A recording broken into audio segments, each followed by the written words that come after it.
L'audio. C'est à la fois très simple et très complexe, mais la qualité audio sur un live, c'est capital. Donc c'est important de bien choisir son micro. Du coup, pour ceux qui vont démarrer le streaming demain, là, ou ceux qui veulent tout simplement modifier leur matos aujourd'hui, voici un petit test de 10 micros USB qu'on retrouve assez souvent dans les configurations des streamers. Pour bien profiter du test, je vous conseille évidemment d'utiliser un casque pour mieux entendre les différences entre les modèles, qui iront donc de l'entrée de gamme jusqu'au haut de gamme, et qui seront classés par prix croissant, en tout cas les prix généralement constatés. Donc c'est parti, on y va.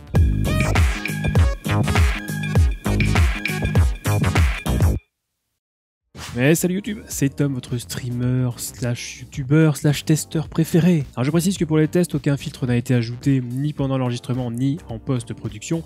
Les micros sont branchés sur le port USB en façade de mon PC. Aucune carte son externe ou interne supplémentaire n'a été utilisée. Quelques points de rappel également concernant l'utilisation de ce genre de micro USB. Je vous rappelle que les micros ont un sens. Quand vous les utiliserez, pensez à parler du bon côté. Si vous faites le test vous-même, vous verrez bien qu'il y a un sens. Ensuite, le positionnement, l'idéal étant bien sûr d'avoir un bras ou une perche. C'est quand même plus pratique que de laisser le micro sur pied et ça évite les bruits parasites, notamment quand on tape sur le bureau ou les bruits du clavier. Ensuite, la distance. C'est important de rester le plus proche possible de votre micro. Ça permet de pas trop augmenter le gain et donc de réduire les bruits environnement tels que ceux du clavier par exemple, ou encore la reverb, la fameuse reverb, l'écho de la pièce si vous avez une pièce qui est un peu vide. Et ensuite, on a la pièce justement parce que ce type de micro à membrane qu'on va tester aujourd'hui, elles sont relativement sensibles et nécessitent la plupart du temps un traitement de la pièce dans laquelle ils sont utilisés, donc soit des rideaux, un tapis, une bibliothèque remplie de bouquins derrière vous pour amortir un petit peu le son, voire des panneaux acoustiques, pourquoi pas. Alors si vous utilisez des panneaux acoustiques d'ailleurs, pensez bien les placer devant vous pour amortir le son, pas derrière, ça servira à rien. Et alors comme pour le test des casques que vous avez peut-être vu ou écouté récemment, ce comparatif va se dérouler en deux étapes. Avec la première qui consiste en un test de lecture histoire d'avoir un aperçu de la sonorité et de la qualité des micros, et un second test dit test du clavier mécanique afin de constater à quel point les micros captent l'environnement et s'ils sont bien isolés, ce qui est toujours un point crucial à prendre en compte pour les streamers et qui pose énormément de problèmes aux possesseurs de claviers mécaniques. Un autre point important à noter, c'est que les micros du jour sont quasiment tous à directivité cardioïde. Ça signifie en gros qu'ils vont capter les sons plutôt en face du micro et réduire ceux qui sont plutôt sur les côtés et surtout ceux qui sont derrière. Et là, on revient au sens du micro. Et donc sans plus tarder, voici la liste des micros testés aujourd'hui. Alors on a le Klim Voice V2 qui constitue donc vraiment l'entrée de gamme de chez entrée de gamme ici, qui est le seul d'ailleurs à ne pas être à directivité cardioïde. On le trouve pour environ une vingtaine d'euros. Ensuite on a le Fifine K669B qu'on trouve pour une quarantaine d'euros, qui reste de l'entrée de gamme, mais qui lui pour le coup est à directivité cardioïde. Ensuite on a le fameux Bird UM1, un modèle ultra répandu, cardioïde, qui est un excellent rapport qualité-prix et qu'on trouve à environ 55 € la plupart du temps. Le Blue Snowball Ice qui coûte une soixantaine d'euros, qui reste de l'entrée de gamme mais chez Blue et qui est donc à directivité cardioïde également. Ensuite on a le Razer Seren X qu'on trouve alors pour le coup à 100 €, donc là on est sur du milieu de gamme de chez Razer qui est à directivité cardioïde aussi. Le Tronmax M-Drill One Pro qu'on trouve à environ 140 €, qui est un très beau micro, très beau design. Il dispose d'un mode cardioïde, mais aussi d'un mode stéréo, d'un mode omnidirectionnel et d'un mode bidirectionnel, donc 4 modes possibles. Même chose pour le Blue Yeti, qui dispose aussi de ces 4 modes, et qui est donc une des références chez les streamers et qu'on trouve pour environ 140 €. Ensuite, on a le Audio Technica AT2020 USB+, qui constitue donc l'un des premiers micros haut de gamme de ce test, qui est cardioïde et qu'on trouve à environ 160 €. Ensuite, le Elgato Wave 3 à 170 €, il se démarque notamment par son logiciel incroyable, on en reparlera, il est également cardioïde. Et enfin, le Rode NT USB, micro souvent cité en micro USB haut de gamme, qui est donc lui aussi cardioïde et qu'on trouve pour environ 180 €. Alors si l'un de ces micros vous intéresse, à l'issue du comparatif, vous trouverez dans la description, juste en dessous, des liens affiliés vers les fiches produits Amazon, donc n'hésitez pas à y jeter un œil. Et donc pour le premier test, j'ai choisi un nouveau livre du philosophe et scientifique Alexandre Coiré, intitulé Du monde clos à l'univers infini. Vous allez voir, c'est passionnant. Et donc tout de suite, direction l'abbaye Saint-Pierre de Montluc pour les tests, et on enquille avec le premier micro. La conception de l'infinité de l'univers est, bien entendu, une doctrine purement métaphysique. Elle peut, certes, comme elle le fit effectivement, servir de base à une science empirique, mais elle ne saurait en aucune façon être fondée sur l'expérience. Kepler, l'ayant parfaitement compris, rejette donc cette conception, ce qui est particulièrement intéressant et instructif, pour des motifs non seulement métaphysiques, mais aussi purement scientifiques. Anticipant certaines épistémologies d'aujourd'hui, il va jusqu'à la déclarer dénuée de signification scientifique. Quant aux raisons métaphysiques pour lesquelles Kepler nie l'infinité de l'univers, elles proviennent surtout de ses croyances religieuses.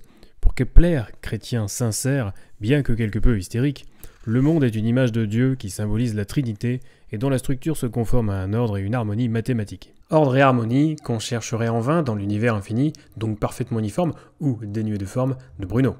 Cependant, ce que Kepler oppose à Bruno et à ceux qui partagent ses vues, ce n'est pas une conception déterminée de l'action créatrice de Dieu, mais celle d'une science astronomique fondée sur les phénomènes et limitée par eux. C'est ainsi que, examinant la manière dont il convient d'interpréter l'apparition d'une nouvelle étoile dans le pied du Serpentarius, Kepler pose la question si ce phénomène étonnant et frappant n'implique pas l'infinité de l'univers.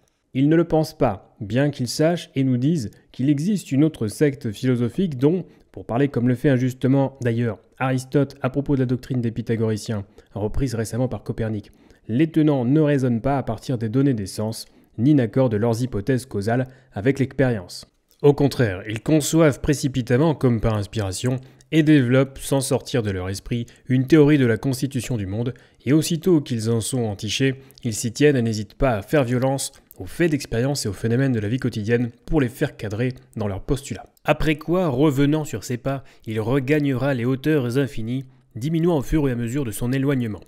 Ceux qui tiennent cette opinion concernant la nature du ciel proclament que c'est là l'effet d'un processus circulaire. Ils décrètent que l'astre nouveau et éventuellement tout autre astre analogue a émergé des profondeurs de la nature, qu'ils affirment s'étendre à l'infini et s'est approché progressivement de nous jusqu'à ce que, conformément aux lois de l'optique, il soit devenu suffisamment grand pour attirer les regards de l'homme. Ceux qui tiennent cette opinion concernant la nature du ciel proclament que c'est là l'effet d'un processus circulaire, en vertu duquel la descente implique et engendre une remontée, comme cela est évident dans le cas de la roue.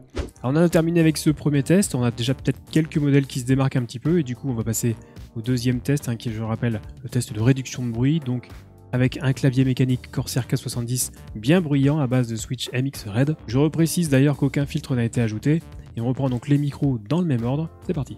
Le test de réduction de bruit pour ce microclim, qui est donc malheureusement sur pied, forcément. Donc évidemment à côté du clavier. Et ce micro fifine. Réduction de bruit sur un clavier mécanique avec des switches MX Red. Et le petit test de réduction de bruit avec le clavier mécanique Corsair K70 équipé de switch MX Red. On regarde ce que ça donne. Et c'est parti pour le test de réduction de bruit pour ce micro Blue Snowball Ice. Avec toujours le Corsair K70 en fond. Petit test, réduction de bruit avec le clavier mécanique Corsair K70 équipé de switch MX Red, pardon. Et le test de réduction de bruit sur ce micro Surround Max avec toujours le clavier mécanique équipé de switch MX Red sur ce Blue Yeti, micro très répandu. Donc le test avec clavier mécanique équipé de switch MX Red. Et donc désormais le test du clavier mécanique. Touche espace très bruyante. Bruyante. C'est au tour de ce micro Elgato Wave d'être testé avec le clavier Corsair K70 équipé de switch MX Red. Et donc ici même le petit test de réduction de bruit pour ce micro haut de gamme, un Rode NT-USB. Et donc à l'issue de ce test, on peut se faire un premier avis. Alors comme toujours, ça reste évidemment une histoire de goût. Et en plus, on n'a pas tous le même matériel pour écouter cette vidéo. Mais n'hésitez pas à me dire dans les commentaires quel micro vous avez préféré. Alors en ce qui me concerne, après avoir réécouté au montage convenablement, j'aime bien encore le son du Burr du M1 qui, je le rappelle, se trouve régulièrement entre 50 et 60 €. Il est un peu plus sensible que les autres plosives, notamment donc les P et les B, mais c'est le genre de choses qu'on peut facilement atténuer avec un filtre anti-pop de ce style qu'on trouve à 10 € et qui est quand même très très pratique.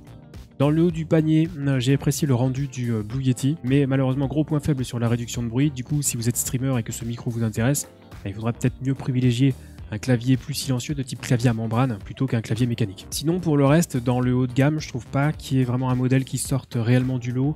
Le Tromax est intéressant par son design vraiment très propre. Sinon on a le AT2020 USB+, qui se démarque un peu plus des autres au niveau de la réduction de bruit, qui était parmi les plus efficaces avec encore une fois le beurre du M1. Donc un choix qui peut être intéressant pour les streamers. Alors j'ai pas non plus une oreille extraordinaire, hein. Moi je fais avec mon ressenti, mais voilà, si je devais acheter un micro USB aujourd'hui pour démarrer dans le streaming, je prendrais peut-être pas forcément un micro à 170 €. Je trouve pas que la différence de prix soit forcément justifiée. D'autant que quel que soit le micro que vous comptez prendre au final, vous devrez quand même passer par la case réglage, que ce soit avec des filtres basiques de type Noise Gate, ou même pourquoi pas avec des plugins VST pour améliorer le rendu de votre micro. On a déjà vu comment faire ça sur OBS et on avait réussi à obtenir un son vraiment très sympa avec Beurre du M1. D'ailleurs si ça vous intéresse, je vous mettrai le lien dans une fiche sur la vidéo en question et un lien dans la description. Alors attention, quand je dis que je prendrai pas forcément un micro à 170 €, c'est pas forcément le cas pour le Elgato, qui est un petit peu à part je trouve, et c'est pas tant pour sa qualité intrinsèque, parce qu'il se démarque pas spécialement des autres au niveau de la qualité du son, mais surtout pour le logiciel qui l'accompagne, le logiciel Wavelink,